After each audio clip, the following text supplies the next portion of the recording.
Hello, everybody, and thank you for tuning in to the Liberty Report. Sorry for the delay, but we got our technical problems straightened out, and I'm glad to have you with us today. Daniel, good to see you today, and I understand you made a little trip over the weekend and visited some friends at the Mises Institute. What was going on there? Well, I did visit some friends, and I also visited Dr. Paul, Robert Paul. He attended the Mises Institute event. It was about cronyism. And about the Fed and cronyism, and I gave a little talk on military Keynesianism. So I was grateful to the Mises Institute for inviting me. It was great to see so many great people there. Well, very good, and it's good to get back in the swing of things. And I'm a little bit sorry we had this little bit of delay, but that means that we are obligated to have a good program and get us some good information. We have to. Once again, I'd like to visit with what's going on in Iran.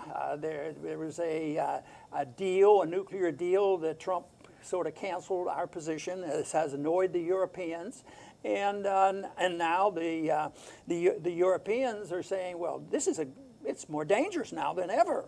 So what we need is some help. You know, yes, there seems to be some economic advantages to Europeans, and they claimed, oh, this is terrible, we want to trade with them. But now look, maybe it's just another group or another faction. They come in, and the people in Europe, I guess the European Union doesn't speak with one voice, which is obvious because it's so friable anyway. Yeah. So they're coming back and saying, we're in greater danger now. And Germany wants us to send defensive missiles. But they've been, that policy's been around for a long time, ever since the breakdown of the Cold War and some NATO agreements that we would stay away from the borders of Russia. We have not followed through. So this is NATO and militarism versus probably some honest economic interests in Europe that would like to just get back to business again. So they now are asking for weapons, and quite frankly, it's going to cost the American people a lot of money. I understand that they're backing away. They don't think there's not enough money to do this infrastructure.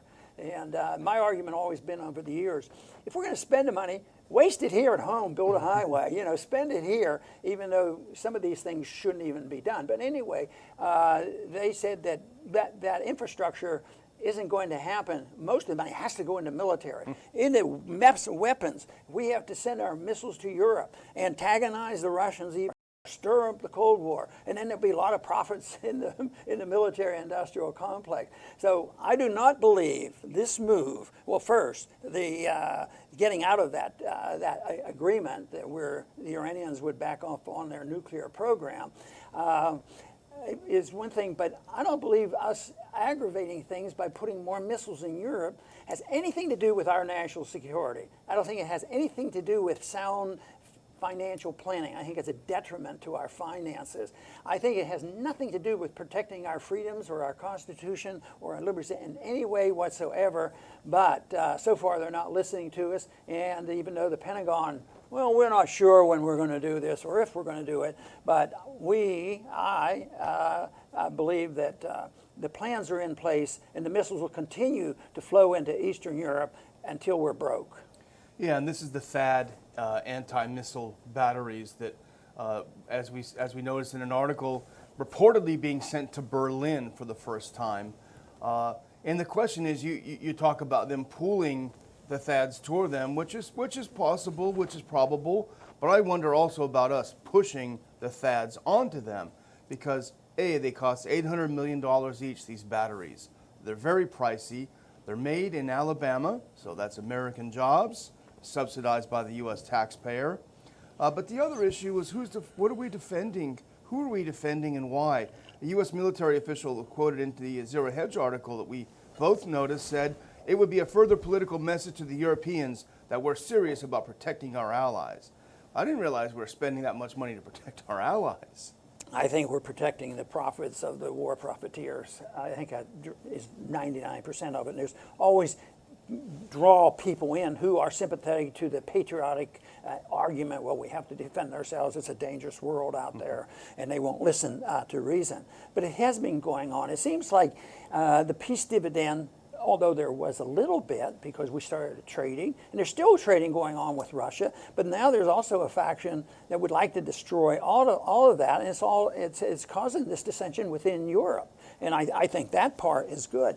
But even early on, we were talking about putting some missiles in Czech Republic and also in Romania. I believe there's some there. They have some now there, yeah. Germany said they want them. At the same time, they have their disagreements with us. But the one I find a little bit hilarious is to build a major base in Poland. That's really important. And, when they were talking in Washington when I was there about closing some bases down because we have way too many and we could close down a whole lot. So in principle, I supported that. But guess what? When they did it, they were closing down American bases and building them overseas. And this is what this is doing. We should close them down all around because we don't need very many. But Poland said they'd pay for it. But they're not going to pay for it, and it's just another boondoggle. And of course, Ukraine is involved in this. I mean, they're like this now with NATO, and we made sure that they were separated with a coup, from the Russians. So that's ongoing. So it's overall, when I look at this, it's mess, but it's a mess because the principles of our foreign policy are so wrong, and that is massive interventionism. Every place, any place we can go or think we should be, we're there. Spend more money, war profiteering, military-industrial complex, satisfy the neocons and some other people who like to be involved for their own national interests. And you mentioned money, and Poland has obviously had some economic recovery since communism decades ago, but it's no Switzerland. Let's be honest about it. They've been the most vociferously anti-Russian, aside from the Baltics, I would say, in NATO. But they signed a deal in late 2017, $10.5 billion for these THAAD missiles. They say that sounds like a lot of money. Their entire yearly military budget is only $9.9 billion. So they've signed a contract for their whole military budget's worth. That would be like us signing up for one missile system, one defense system that would cost $800, $900 billion. So they are so deep into this, and now they want to throw around another $2 billion to have us move a base there. You're right. I wonder who's really footing the bill for that. Yeah, and they're building up this fear-mongering in Europe. And, of course, we protect everybody because the Iranians do have missiles. They didn't agree to give up all their missiles. They agreed to give up on their nuclear activity. But they have a missile, the Shahab 3, which is theoretically supposed to be able to go 2,000 miles. And they have this capability. So that does endanger some people in southeastern Europe, and therefore it is a problem. But the other thing is that if we have all our missiles there to stop those missiles, I keep thinking about what the Russians are doing now, along with India, BrahMos missile a new missile. They've tested it successfully, and it's supposed to be able to go Mach 7. No, that's fast. So what happens to these defensive positions that they can't catch? They can't stop one that's going that fast. But you know what? I bet the military-industrial complex sit back. Looks like we'll have to do a little more R&D, and go back to this. But that's, to me, all at the expense of the poor people of the world. Yes, there's a lot of wealth in the world. There's a lot of wealth in this country. But because of the system, it's not distributed in a fair manner, not by the way the free market would distribute it. It's distributed by politicians and special interests and policies like this. Yeah, and the thing that I wonder, okay, this is supposedly to deal with a missile threat from Iran. It seems strange right now, and this is what we talked about before the show, okay, this whole sort of mini crisis, quote unquote, has come about because the U.S. pulled out of the Iran deal. Now, the Iranians and the Europeans are doing a bunch of business now, even though the Europeans are worried because the U.S. is threatening secondary sanctions. So you have Iran and Europe doing more business, getting better ties, getting along better. So why would Iran all of a sudden say, you know what, I think I'm just going to go ahead and send a missile over and blow up my customers, So this is a crisis of our own making. The U.S. policy, President Trump has created this crisis that now the military-industrial complex jumps in to fix. And what are the odds that North Korea, if they have a puny nuke, to go and send it toward Japan? It just makes no sense whatsoever. So when I look at this, it seems so strange that they do these dumb things and have these bad consequences. I think, well, these are just unintended consequences. They haven't thought it through. But then there are other times they look at it and say, well, maybe very intended. Because there's a Shia-Sunni war going on all the time, and we are close allies in that battle, in the battle with Yemen, with Saudi Arabia and Israel and the United States. So who knows that these are unintended? They could be. It's probably irrelevant. It's just that bad policy generates bad things from happening, and it can be intended, unintended, or just plain false flags on purpose in order to stir up more and more trouble, thinking that they can always contain it. Oh yes, an accident could happen, but we have enough power and force, we can contain it. But one of these days, it will get out of control, and then it will become much worse. Let's hope and pray that some of our ideas can be heard, because, of course, we want to back away from this. We wanted to tell people what it is, how you can work for peace and prosperity, and by not aggravating our enemies, by emphasizing friendship and trade. But there's not much said about that, in the administration, any administration, or any time in the last 50 years, really. Because the same people are in there. But you're right, it's about politics and money. Politics keep the fear up, dialed up to 10, and lots of money going around. Here are the people who build these THAAD missiles.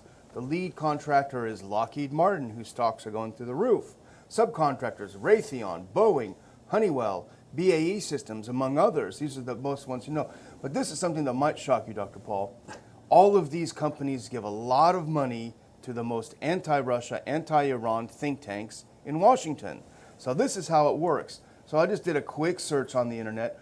The German Marshall Fund, they're the one that run this Hamilton 68 that's showing all of these Russian bots everywhere on Twitter. They're funded by Honeywell, Boeing, and Raytheon.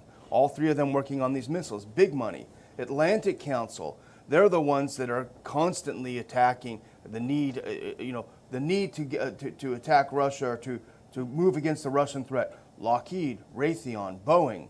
Institute for the Study of War, here's another one, funded by Lockheed Martin and the others. So these companies push this money into these think tanks to create fear, and it's profitable for everyone except the American people. Are you sure this is just not an unusual consequence? I mean, it just happened. Just a coincidence. Just a coincidence that this came up. Yeah. No, it's out there, and of course, it's a real pity because. We really, take the position as a libertarian that we're not going to tell other countries exactly what to do, even when they have their infractions, because there were infractions in Iraq with Saddam Hussein, but that was not our moral obligation. Besides, once we got involved, we made things much worse. So, but we do have a moral responsibility, and we can look more toward criticizing our own government, which hopefully we can keep the right to do that, because people in an empire, since we have an empire, because truth is not well received in an empire, so they don't want to know this stuff. They do a lot, and that is one of the reasons why they have control of so much of the media. And when you think about social media now, just code words and how interconnected the social networks are, as well as our government, it is a real threat to our communications. And sometimes I think, oh yeah, but that's just a free market. Well, it isn't quite just the free market.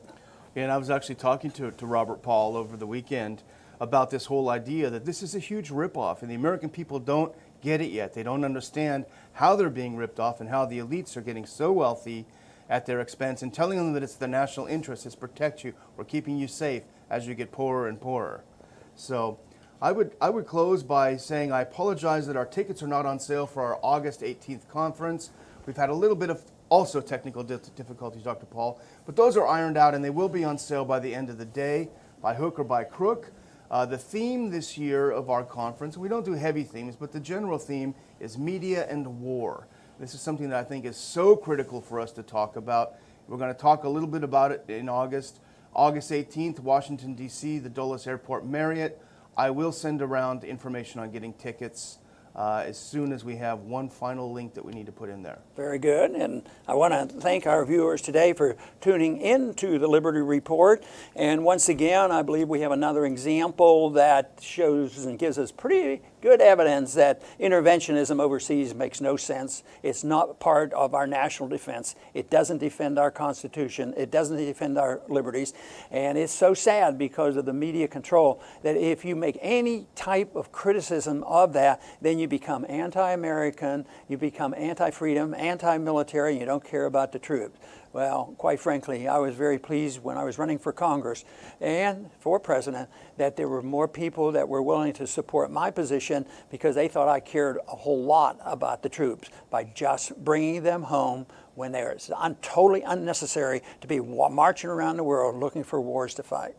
I want to thank everybody for tuning in today to the Liberty Report. Please come back soon.